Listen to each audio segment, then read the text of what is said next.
Well, happy holidays and welcome to another Wine Steward video. We're almost there, 10 days away. It is 12/15, that is December 15th, and I think we're gonna make it. But we certainly hope to see you this weekend. Do you realize this is the last big, long, full weekend before the holidays? So get in here and check out what we've done. It's pretty impressive downstairs. There's a myriad of wonderful things to enjoy with friends, and also give to friends and loved ones, and let's talk, let's show you the goodies.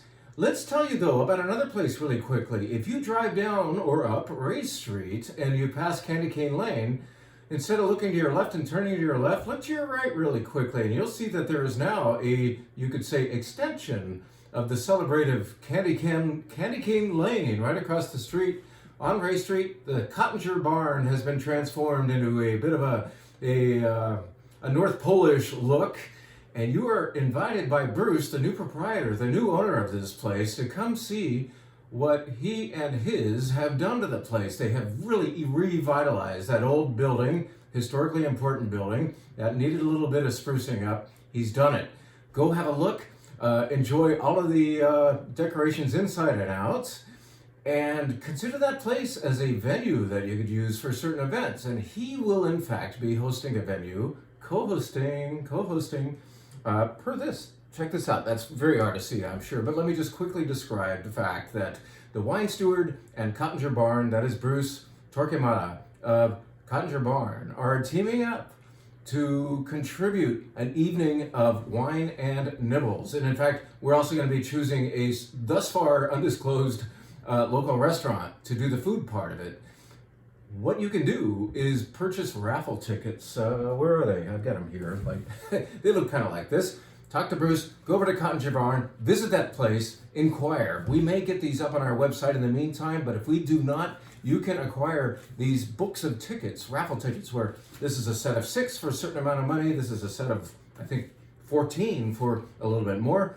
But you are contributing not to our businesses, but to worthy local charities. And Bruce can describe those further when you go see him at Kottinger Barn. But just know that on some future date, what you could be winning, among other lovely prizes, you would be able, you and a group of yours, I think a dozen or so, maybe, what did we set this up for? Maybe 20 people? I can't remember. Did we say it here?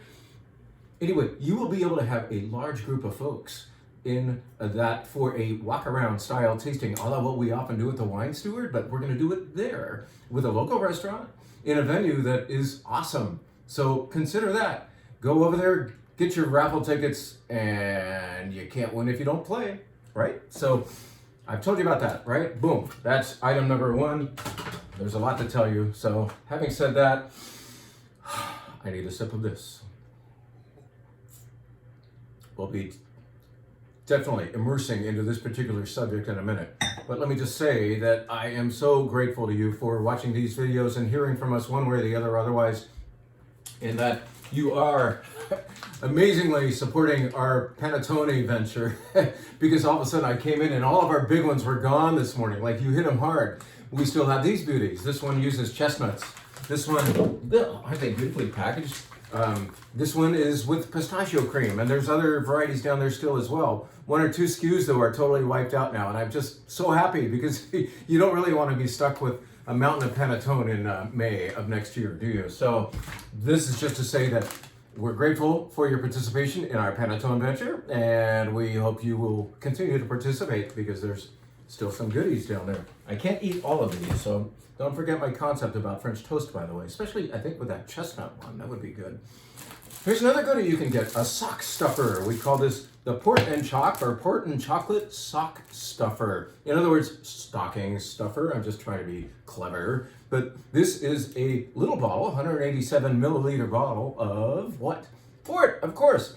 Now, we were talking last week about how ruby port goes very nicely with chocolate, and tawny port goes a little bit better with creme brulee, bread pudding, custardy things, things with brown flavors. Well, chocolate and ruby port are just a match made in heaven. And this is from Porto itself, Graham's, famous provider over there. This is their less expensive port in a little bottle, so it'll fit in the stocking. called Six Grapes. Uses 6 different grapes as grown in Porto, Portugal to make a beautiful port. And hiding in there as well, kind of hard to see, is a nice chocolate bar from much closer to home from Le Belge, right here in the Napa Valley. This is delicious chocolate that you should check out, and you will get to if you purchase one of these gizmos at $19.99. That's all these are. You tuck these into one of the socks. I've wrapped up 24 of these so far. I'll make more if you buy more. So the port and chocolate sock stuffer, very easy to grab and afford, I think, and you know, put it in your loved one's stocking. It's fun to do. I want to tell you about a drink I had the other night. Yes, I went home from a day of wine and had a Manhattan, and boy, was it good. And I used this for the very first time, and I think I made my favorite Manhattan ever. Why? Because the ingredient was perfect. I've been told by people who know more about spirits than I do that the perfect Manhattan uses rye whiskey, and this is in fact a 100% rye. In other words, I think you only need, 51% in there to be able to call it rye, but this uses 100% of that grain, and it's richer than any other rye I've had. Palate feel is beautiful. It made a beautiful Manhattan for me the other night, and besides that beautiful dark cherry that I put in there, I added a little bit of Christmassy tinge to it in the form of a peel of Satsuma mandarin or tangerine. And that and the cherry played so nicely in that Manhattan, along with this Koval. So Koval is from Chicago, Illinois, and it is fantastic. And I only got 12 bottles of it. One's already gone home. I think a few more will. So you and I are now competing for the rest of this Koval rye whiskey from Chicago, Illinois. How about that? Good stuff, I promise. Okay, I promised to talk a little bit about this stuff. What is this stuff? Considering the glass shape, I think you know what it is. You also know my happy habit, besides See's Candy, is sparkling wine. I love sparkling wine, and it's fun to talk about too. I don't want to get too intellectual because I'm not intellectual about it. I really love the stuff. But I think there are a few things to know about sparkling wine that differentiate one of them from the other. So let's get into it after this. That's one of the more evasive ones. So a week or two ago, we told you that we have a sparkling wine from England, and we still do. We haven't sold it all yet, but you have been very supportive with Chapel Down. Chapel Down is grown very near the cliffs of Dover, where the same chalky soil that occurs in Champagne, France, submerges and comes back up, re-emerges in southeast England, in the area of Kent, and that is where Chapel Down grows their Pinot Noir and Chardonnay and makes a beautiful Champagne knockoff. You could say they can't call it Champagne because it doesn't come from Champagne, but I can say it's easily the equal. It's worthy of the title if it could, if it wasn't illegitimate. Sounds very British, doesn't it? Anyway, that's good stuff, but now let's tell you about the real stuff. I want to talk about 2 champagnes that are in the same price range and how they are similar and how they are different. These two, Bourgeois Boulonnais and this guy, Chateau de Bligny, are both grower champagnes. Somewhere on the label you will see the term récoltant manipulant. And that's just France's fancy way of saying that the person who made this also grew all the fruit, which is not typical in Champagne. More often in Champagne you own 2 or 3 precious little acres of fruit, and you don't necessarily want to invest in building your own production facility. You really are a grape grower, and you contribute to the likes of Veuve Clicquot and Piper Heidsieck and other large champagne houses with your grapes, or bulk wine before it is re-fermented into champagne. So this is an exception to the rule that we as wine shops, in our category of smaller businesses trying to show you difference, not necessarily better, but more distinctiveness perhaps, because these are made in the low thousands, sometimes even just hundreds of cases, instead of the hundreds and hundreds of thousands of cases, sometimes millions of cases, like the Budweiser champagne. I won't name it, but you know it, and they make a lot of that stuff. It ain't bad, but this is more distinctive, and family grown, family made. Full control in that they grow it and make it. Have I emphasized that enough? Chateau de Bligny and Bourgeois Boulonnais are both récoltant manipulants, or grower producers. How do these differ? Only in style, really. This has more fruit. If you like a champagne that is more easy and generous and understandable for the crowd that's making too much noise. This will sing over the crowd with a very apparent fruitiness. This wine, which I actually have in my glass, this champagne, the Bourgeois Boulonnais, is more evasive, and sometimes you want that, especially with appetizers at the beginning of the evening, things that are, you want to rev up your palate, you want something that's bright instead of like indulgent. This is a little more indulgent, a little more bright, a little more evasive. Would be great with salmon on a cracker with creme fraiche. Maybe not even a cracker, but how about a potato chip, something delicate. This is more delicate, put it with delicate. Maybe throw a caper on top of that creme fraiche. Two grower champagnes. Let's tell you about another category of champagne. Announcing at the same time the very, very welcome return, the encore performance of Jacques Laurent. We burned through the 2012 vintage that we got a hold of this, saying that it's unusual to be able to sell vintage champagne at under $60. We get to again, and we have flipped from the 2012 to the slightly fresher 2013. I like this vintage better. It's a little brighter. I get some baked apple. What is vintage champagne? It's simply champagne coming entirely from one vintage, rather than champagnes like we were just telling you about, where they're very, very good wines, but they are blends of vintages, so that a champagne house can maintain a so-called house style. They will usually combine at least 3 different vintages in order to just kind of maintain a product that people can expect to get the same from every time. Well, vintages vary, of course, especially in colder places like Champagne, but whenever a vintage is very good, the house will make not only their blend of vintages, but they will make a vintage champagne. Vintage champagne is more special because the year is thought to be better. The year is thought to be worthy of encapsulating into one bottling, and that's why Jacques Laurent did this 2013. This is gorgeous. It is $59.99 with your wine club discount. It is down to $53.99, and that's a bitchin' deal. Bitchin' for great champagne, especially vintage champagne. Jacques Laurent, check it out, really nice. And understand that it's a 13, it just got released. That means it was sitting en tirage or on its lease for several years before finally being disgorged and bottled for the market. Now, I'm fond of saying that I like champagne that tastes like something. In other words, I do enjoy this evasive, refreshing, bright Bourgeois Boulonnais that I'm having right now, and I recommended having it with appetizers to kind of like start your palate salivating and having a little delicate treat with. But man, if it was the middle of the evening or later in the evening, or really any time, I like champagne that tastes like something. And here, once again, is our old friend Bollinger, or Bollinger, if you want, special cuvée. Beautiful, beautiful stuff. One reason why this has more flavor to it is because some of the wine in its initial fermentation is experiencing barrel. Not new wood, not small wood, but just the semi-oxidative environment of a barrel rather than a stainless steel tank. Some has done a stainless steel tank as well, but with that extra addition of wine that saw just a little bit more air, you get roundness, you get more nummy numb. Another thing that does this is made of mostly, if not entirely, reserve wines. What are reserve wines when we're talking about that in champagne speak?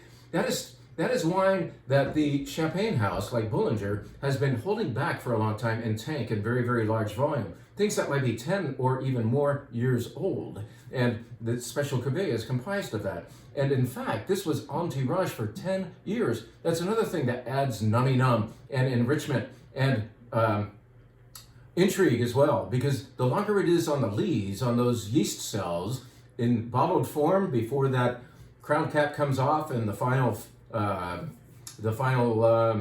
seal goes on, the cork and the wire, that time is very, very critical to establishing the style of champagne. If it's only en tirage for a year and a half or two, you get bright fruit. But over time, those yeast cells, they kind of like crumble and confer a little more bread crust qualities to the wine, maybe even a little bit of a nuttiness. And the wine becomes much more intriguing. A very good champagne will give you the brightness of fruit and these other more comfortable and exotic nuances of yeast and nut and things like that. And that happens in this beautiful Bollinger special cuvée every time. I just cannot resist carrying this for the store absolutely every holiday season. So there's that. We've talked about champagne that tastes like something and mentioned reserve wine and what that might be. And then we will say tête de cuvée. Do you know what tête de cuvée is? The tête de cuvée, or head cuvée, or best champagne of the house, basically, is a champagne house's best foot forward. They don't make it every year. They only make it in certain vintages when the vintage is kick-ass. And so you will have Dom Perignon made not every year of a decade, but only in certain great years of a decade, because Dom Perignon is a tête de cuvée for Moet. Well, this is the tête de cuvée for Kottinger. It's the tête de cuvée champagne that we prefer to carry. It received 99 points, I believe, from James Suckling recently. This is Comte de Champagne by Kottinger, or Tantager if you want. You can you can say it like a Brit or a frog. And this is the 2012 vintage. And somewhere in here there is a beautiful bottle, but I didn't want to mess up the beautiful packaging on the way to revealing that to you. I just wanted to say that as of yesterday, we have 12 bottles of this 99-point Tête de Cuvée, which frankly is not inexpensive, but yes, is not as expensive as Dom Perignon. So have a great champagne, which is easily the equal of that other name, and you will enjoy a champagne today, or that stuff can age for another probably 20 years too if you wanted to put it down.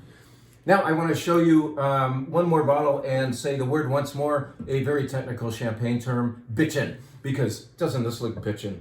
Now this is our old friend Laurent Perrier Rosé, kind of packaged up in a almost Barbie-ish, right? It's beautiful packaging that happens only once a year. This is in fact a metal cage that does come off, and you could use it, you could put a tea candle in there later, I guess. Use your imagination. But this is a beautiful bottle of champagne that is glamorized a bit with holiday style packaging. So it's a very gift worthy bottle of champagne. So champagne, along with the inherent quality of what's in the bottle, is often glorified. You know, we make a lot of the wine type, don't we? But that's the fun of it. Now, I've used up so much time, and I don't want to go too much further, make the video much longer, and so I'm not going to describe every wine that's on the wine bar this weekend, but I do want to point out the fun of the wine bar flight.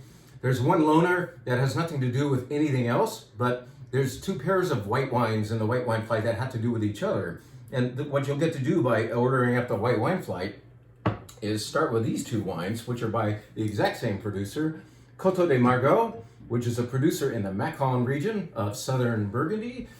This family lives in a little village called Pierre-Clos, and in fact, the importer, the gentleman who shows it personally to us, is Paul, and he grew up there in that village, and so he names his company, his wine importing company, Pierre-Clos Imports, in honor of his hometown. This is his parents back there, still making the wine, still growing the fruit. And Paul, in fact, goes back once a year to help with harvest, and then comes back over here and represents wines like this to us. So what you have from this small producer are two white wines from Macon. One is, as you would anticipate, Chardonnay. The other, what's the other fairly well-known white grape of Burgundy? Aligoté. And in fact, it's appearing in our White Wine Club this month. White Wine Club members, every club member of the Wine Steward, your wines for December are now ready to pick up, so there's a little segue for you. But you can also head upstairs and enjoy these two wines as part of the 5 white wine flight and compare Aligoté with Chardonnay from the exact same producer. How cool is that? Now, another comparison that happens later in the flight are two wines that are grown across the river from each other. Now, this is famous. Maybe this wine is not famous for you, but the region certainly is. On that label, you can hopefully see the name of the region, Sancerre. Yes, Sancerre is not the name of a grape. It is the name of a wine place in the Loire Valley, eastern Loire Valley, where Sauvignon Blanc reigns supreme. Sancerre, when it's white, will be made of Sauvignon Blanc, as grown in gravel or chalk or clay chalk. Sancerre is blessed with several different soil types, all of which contain some great mineral content, and therefore minerality is conferred on the great Sauvignon Blancs from here. So these beautiful minerally Sauvignon Blancs from Sancerre you've come to know and love and pay up for. And what we need you to know is that right across the river there is another region that maybe you know about, but you're just not courageous enough to come in and ask for because you're afraid to say it. Let's have a little lesson on how to say this, and maybe you'll start buying more of this. Puis fumé, puis fumé, puis fumé. You can say polyfumé, and we'll know what you mean, but you can also say puis fumé, and you will be getting something that is easily the equal of Sancerre. It's simply grown right across the river from Sancerre. Harder to say. These guys, maybe they had better marketing as far as when they chose their regional name. Like, oh, maybe the Yanks can pronounce Sancerre. And poor Puy Fumé. But come on in and ask for both. They're both on the shelf right now, and they were both on the wine bar. I'm going to tell you about one more wine before we leave you alone, simply to celebrate the return of a wine that I've enjoyed over the years. Vacqueyras is the name of a village in the southern Rhone, not very far away from Châteauneuf-du-Pape, and just next to a slightly better wine region called Gigondas. Gigondas and Vacqueyras, you can walk from one to the other pretty much. And Vacqueyras is making Grenache-Syrah Mourvedre blends, just like Gigondas, just like Châteauneuf-du-Pape. But Vacqueyras has a way of, if you taste them all against tasting all of the Gigondas, you're going to come to the conclusion that Vacqueyras can be just a little bit more rustic. I'm not saying barnyard, but it's just a little bit more, to me, it's a comfort. The way everything's getting spiffied up and cleaned up and so forward these days, I still long for a little bit of that rustic, old world quality in my wines once in a while, you know, and that happens in a good Vacqueyras. This is the one from Couroulu, Domaine du Couroulu. Couroulu is the name of a local bird that makes that sound. It also makes a crunchy sound when you eat it with a good Vacqueyras. So, with that, I am going to leave and enjoy the rest of my champagne. But wish you a very Merry Christmas. Come in and see us in the meantime. Don't forget all this beautiful champagne and more that's happening downstairs. The port and chocolate sock stuffer, the tickets that you can buy at Kottinger Barn in order to win or possibly win bringing in a whole bunch of your friends for a taste around at the Kottinger Barn. Wouldn't that be fun? So anyway, so much going on, very exciting. I've had enough coffee. See you soon.